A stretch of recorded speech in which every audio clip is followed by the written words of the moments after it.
We have all this reality TV.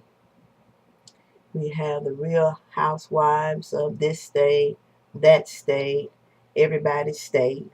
They all dressed up with diamonds and pearls and rubies and drinking champagne. And no housewife that's really a housewife has time to take all that time to do that, especially if they're going to run a household and raise the kids. My point to this video is we have so much unnecessary stuff on TV. We have lost our focus. Family no longer has any value. Used to be a time that if a mom was a stay-at-home mom and dad would go out and work, mom would make sure the children had their breakfast, their lunch. And when dinner time came and dad came home from work and he cleaned up, everybody sat down and ate together as a family.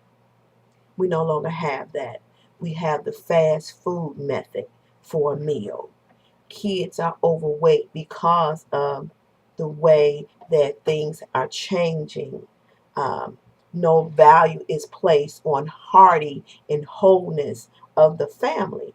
And family is very important to our world, but we don't put our focus on family.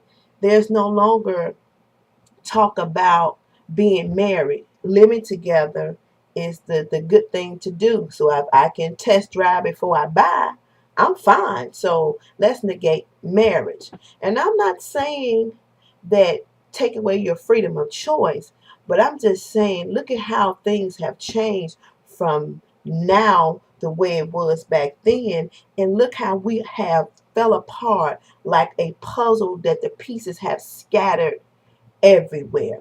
And we wonder why we are in the shape that we are in. We need to roll our tapes back and go back and put family at the forefront of, our being if we want to get better. We need to start disciplining our kids more. The Bible says, spare the rod, spoil the child. There's nothing wrong with whooping your child. I'm not advocating beating. There's a difference between beating and whooping. But parents don't know where their kids are. They're running out all times of the night. They got cell phones. They say at this place, if they're not, they're on the internet doing this and that. We don't school ourselves when it comes down to social media and stay up abreast to what is going on, so you can stay, at least if you can't stay ahead of the game, up to the game of what your kids are getting into. And then when something goes wrong, we want to blame everybody else except for inside the walls of the household, because training starts at home. Actually, training starts the day the doctor say you're pregnant. You need to prepare yourself. I have never seen so many parents and families whose kids outside at the store. Little Johnny wants to get in the aisle. He wants to jump all over the car. And you're like, please, little Johnny. Mm-mm. When I was coming up, that stuff didn't go. You got the speech. Wherever you act up at, that's where you get towed up at. DCFSS has come into play because kids feel the need of their parents' discipline. Then I can just call them. My father used to say, call them. When you call them, you better call the coroner's truck because they're gonna pick you up. You can't abide by my rules. Then you need to go on out there and not stay in my house. We give too much leverage to everybody else. We are the parent. Those are your children. Now, when you don't do what you need to do as a parent, guess who gets blamed for that? Fathers need to step up and be the man of the household. Mothers are there to help with you and the parent. You parent together, because kids will play one parent against the other. Believe me, I know it. I tried it when I was a kid. So, but your parents are smart enough to know if your mama say no, that's no. Don't go to daddy, because if you go to daddy gonna say, what did your mama say? She said no.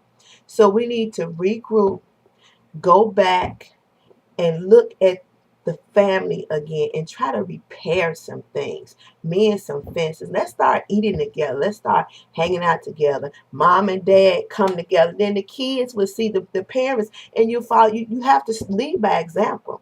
You just can't say. A lot of parents just talk and they just want their kids to follow, but you have to step up. and show some leadership.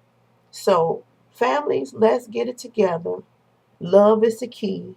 It glues, and my father had a saying, love covers a multitude of fault. We need to be more forgiving, more understanding, more patient. We need to communicate and just, just get together again. Have family dinners. Just talk about some stuff because I'm telling you, life is too short. And if your family member check out, it's too late to change it. You have the opportunity now to make a difference.